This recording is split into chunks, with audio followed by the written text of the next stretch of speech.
Vintage classes में आपका स्वागत है। आइए आज के क्लास में हम लोग भूगोल से संबंधित उत्तर प्रदेश पुलिस परीक्षा में जो महत्वपूर्ण प्रश्न हैं, उत्तर प्रदेश पुलिस की परीक्षा के लिए महत्वपूर्ण प्रश्नों के संबंध में आज पढ़ेंगे। देखिए, लिखा है कि भारत के किस राज्य में मानसून का सबसे पहले आगमन होता है। भारत का जो राज्य क्षेत्र है वो मानसूनी प्रदेश के अंतर्गत आता है।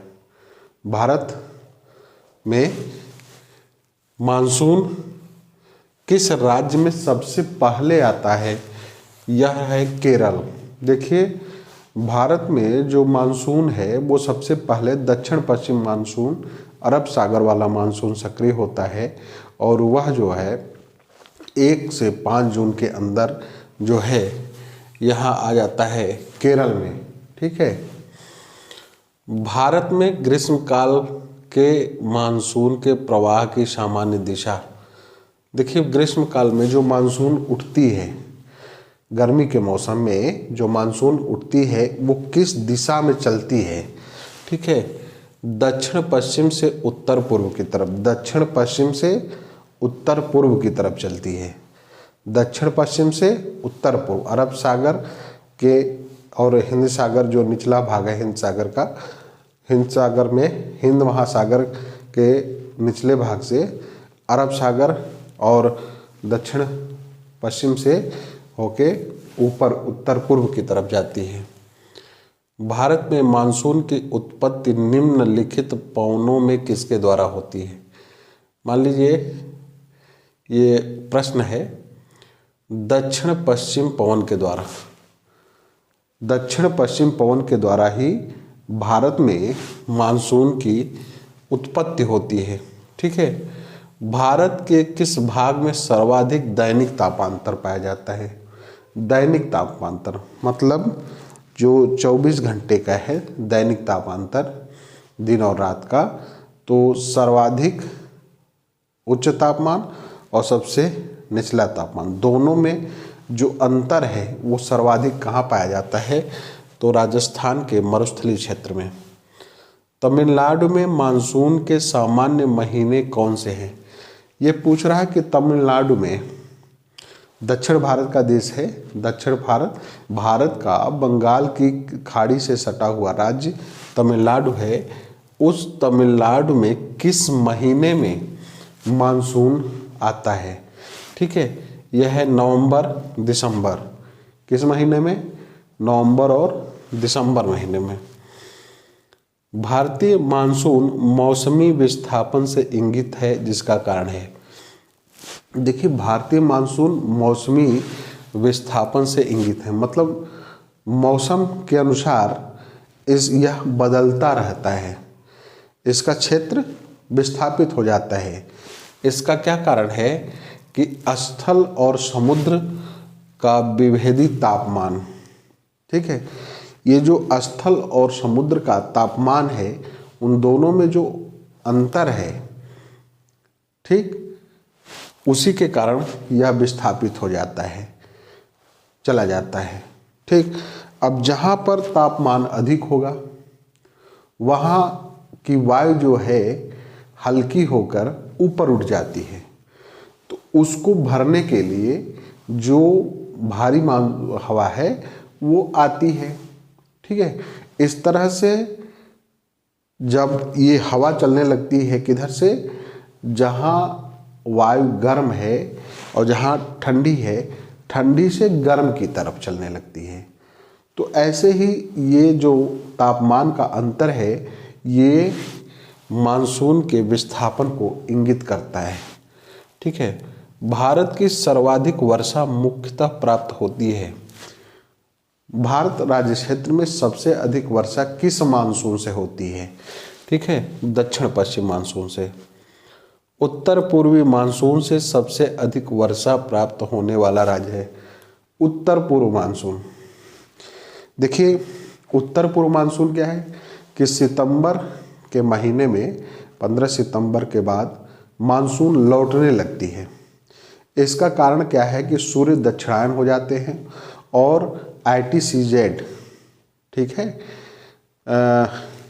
इंटर ट्रॉपिकल कन्वर्जेंस जोन जो है वो नीचे चला जाता है, जिसके कारण तापमान नीचे की तरफ बढ़ने लगा और फिर मानसून क्या हो जाती है, लौटने लगती है। तो लौटते वक्त बंगाल की खाड़ी से जल उठाती है और तमिलनाडु में वर्षा करती है। इसीलिए उत्तर पूर्वी मानसून से सबसे अधिक वर्षा प्राप्त करने वाला जो राज्य है वो तमिलनाडु है भारत में। और यह भी है, जैसे ये तमिलनाडु में मानसून के सामान्य महीने कौन से, तो ये वर्षा जो होती है नवंबर दिसंबर में होती है, ठीक है। जाड़े, कभी कभी पूछता है कि जाड़े के महीने में कहाँ वर्षा होती है, तो ये तमिलनाडु और आंध्र प्रदेश का जो क्षेत्र है यहाँ होती है। भारत में सबसे कम वर्षा वाला स्थान, मतलब जो जहाँ सबसे कम वर्षा, मानसून पहुँच ही नहीं पाती है, ठीक है, ये लेह है, मासिन राम अवस्थित है। यहाँ पूछा गया है कि मासिन राम कहाँ पर स्थित है, कि भारत में सबसे अधिक जो वर्षा वाला स्थान है वो मासिन राम है, ठीक है। मासिन राम में सर्वाधिक वर्षा होती है, तो इसलिए ये पूछा जा रहा है कि मासिन राम कहाँ स्थित है, तो ये मेघालय राज्य में स्थित है। कहाँ स्थित है, मेघालय राज्य में। प्रश्न 11, भारत के उत्तरी मैदानों में शीत ऋतु में वर्षा होती है। देखिए, सितंबर के महीने में तो जो मानसून है वो उत्तरी भारत से लौट जाती है, फिर भी शीत ऋतु में वर्षा होती है। उसका कारण क्या है, उसका कारण है पश्चिमी विक्षोभ। ये जो है पश्चिम के तरफ से आने वाली तूफानी जो हवा है, ये भूमध्य सागर से होकर आती है। भूमध्य सागर से आने वाली जो पश्चिमी विक्षोभ है उससे होती है। भारत में सुनामी वार्निंग सेंटर ये हैदराबाद में है। सुनामी वार्निंग सेंटर हैदराबाद में, यहाँ से वार्निंग हुआ था पहली बार। भारतीय मौसम विज्ञान विभाग कहाँ स्थित है, जो मौसम विज्ञान विभाग का कार्यालय है वो कहाँ है, नई दिल्ली। हुदहुद चक्रवात से भारत का कौन सा तटीय क्षेत्र प्रभावित हुआ था।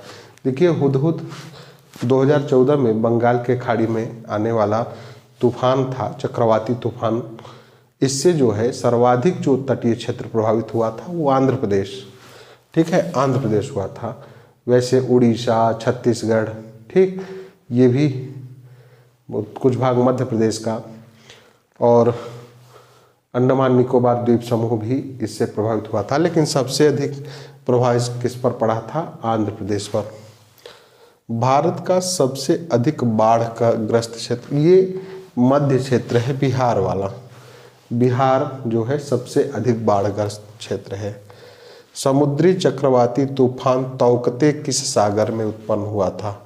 ये 2021 में तौकते उत्पन्न हुआ था अरब सागर में। कहाँ, अरब सागर में। भारत में बेसाल्ट लावा के अपक्षय से निर्मित मिट्टी, देखिए मिट्टी के संबंध में पूछा गया है कि कौन सा सी मिट्टी है जो लावा के क्षरण से बनी है। तो दक्षिण भारत में जो है कि जो मिट्टी है, दक्षिण भारत में महाराष्ट्र के क्षेत्र की, ठीक है, प्रायद्वीपीय भारत की काली मिट्टी जो है, काली मिट्टी ये लावा के अपक्षय से बना हुआ है, लावा के क्षरण से बना हुआ है, ठीक है। ज्वालामुखी का जो लावा होता है उसके क्षरण से बना हुआ है। रेगुर किस मिट्टी का नाम है। देखिए, इस मिट्टी का नाम रेगुर भी है, ठीक है। कभी पूछता है कि रेगुर किस मिट्टी को कहा जाता है, तो काली मिट्टी को, ठीक है। इसे स्वतः जुताई वाली मिट्टी भी कहते हैं।